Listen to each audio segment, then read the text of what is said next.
Selamat datang di webinar diskusi online bersama Pendeta Esra Soru. Dalam webinar ini, kita mengadakan diskusi dengan cara yang berbeda. Anda akan diberikan kesempatan untuk bertanya dan mengangkat topik-topik yang ramai dibahas mengenai Kristenan. Berikut adalah cuplikan video dari diskusi-diskusi yang kami lakukan setiap Senin 2 minggu sekali jam 7 malam. Dan bagi Anda yang ingin mendaftar, silakan Anda bisa klik link yang tertulis pada caption. Jangan lupa untuk klik dan subscribe YouTube channel Pijar TV. Yesus kan orang Yahudi, Pak. Dia lahir, mati, dan bangkit di wilayah Israel. Tapi kenapa bangsa Israel justru yang beragama Kristen itu sedikit, jadi minoritas maksudnya, Pak, ya, mungkin ya. Apa sebetulnya rencana Tuhan untuk bangsa Israel? Mungkin Pak Esra punya pencerahan tentang hal ini, Pak Esra.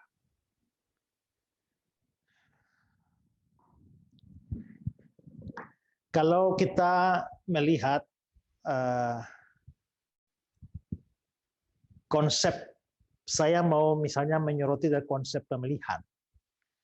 Nah, dari konsep pemilihan sebenarnya memang bahwa sekalipun Israel itu bangsa pilihan Allah, tapi kalau kita bicara soal pemilihan, maka ada pemilihan lain yang bersifat rohani ketimbang pemilihan nasional sebagai satu bangsa. Ya. Nah, kalau kita bicara soal pemilihan secara rohani, maka sebenarnya orang-orang pilihan secara rohani itu ada dari dua kalangan, yaitu kalangan Israel dan kalangan non-Israel atau di luar Israel. Nah, jadi makanya kita membaca di dalam kitab suci bahwa yang disebut orang Israel itu bukan hanya karena dia lahir di Israel. Ada orang-orang pilihan dari bangsa-bangsa lain. Sementara itu ada orang-orang pilihan juga dari bangsa Israel. Pertama-tama kita bisa melihat bahwa Yesus Kristus datang ke dalam dunia. Itu pertama-tama memang untuk Israel. Selanjutnya, kita juga melihat bahwa pada saat mereka menolak itu lalu akhirnya Injil dibukakan kepada atau diberitakan kepada bangsa-bangsa lain. Nah, selanjutnya kita juga bisa melihat bahwa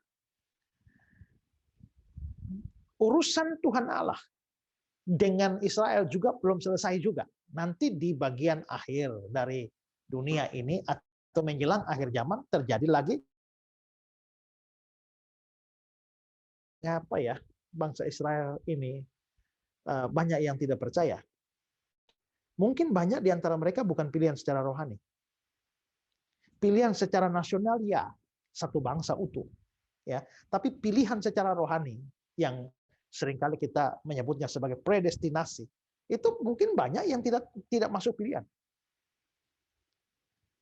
Banyak orang pilihan lain dari bangsa lain. Tuhan menarik mereka dan pada akhirnya setelah semua itu masuk, Israel terakhir. Sehingga terjadilah apa yang disebut sebagai siapa yang terkemudian akan menjadi yang awal. Yang awal menjadi yang terkemudian.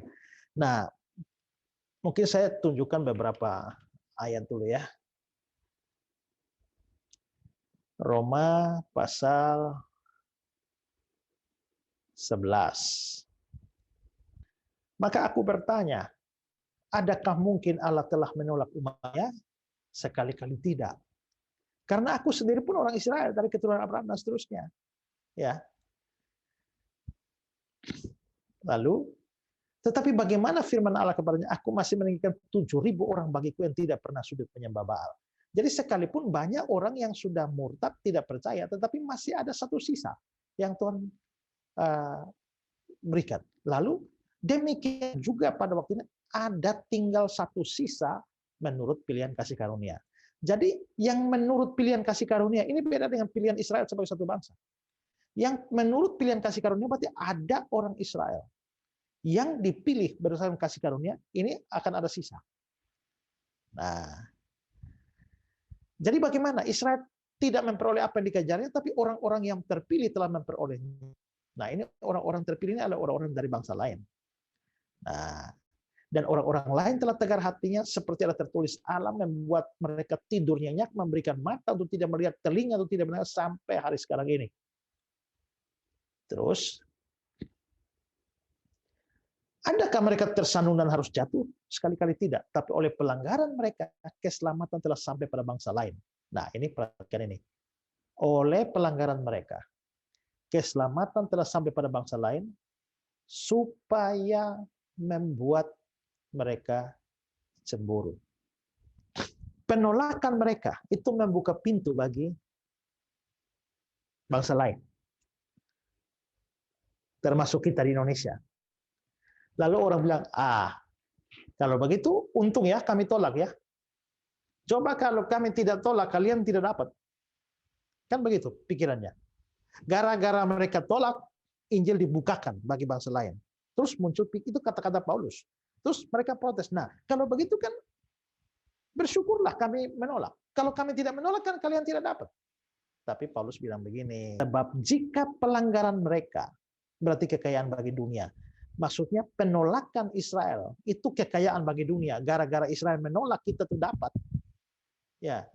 Dan kekurangan mereka adalah kekayaan bagi bangsa-bangsa lain. Terlebih-lebih lagi kesempurnaan mereka. Nah, maksudnya apa? Mungkin kita Indonesia sehari saja ya, supaya bisa tangkap. Ayat 11, saya bertanya lagi, ketika orang Yahudi jatuh, apakah itu terjadi supaya mereka hancur? Sekali-kali tidak. Tapi karena mereka berdosa, maka bangsa lain malah diselamatkan. Sehingga menyebabkan orang Yahudi iri hati terhadap bangsa lain itu. Karena bangsa Yahudi bersalah dan tidak menuruti kemauan Allah, makanya bangsa lain diberkati oleh Allah.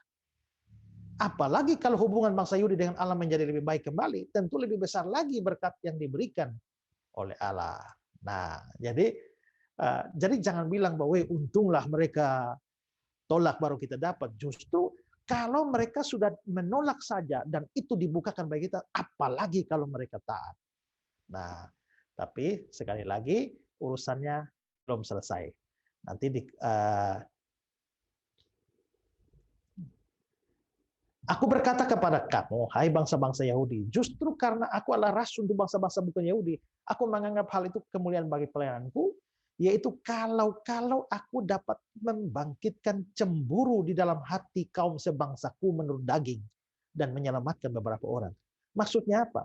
Paulus mengatakan ini, bahwa sekarang lihat loh, bangsa lain sudah dapat loh. Itu untuk menimbulkan cemburu Israel. Dan dengan cemburu itu diharapkan mereka buka hati dan terima.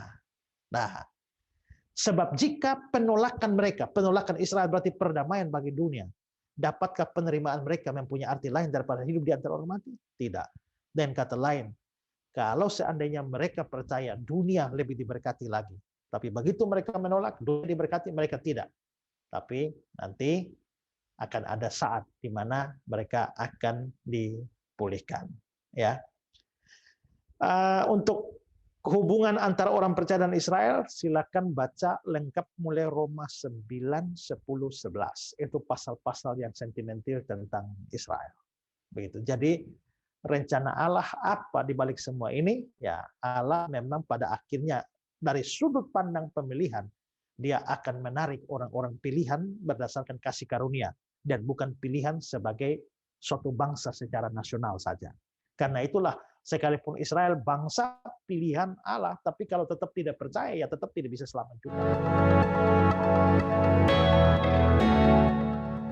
Terima kasih, saudara sudah menyaksikan cuplikan diskusi bersama Pendeta Esra Soru. Jangan lupa segera mendaftar dengan klik link pada caption sekarang juga. Informasi selengkapnya ada pada image di akhir video ini.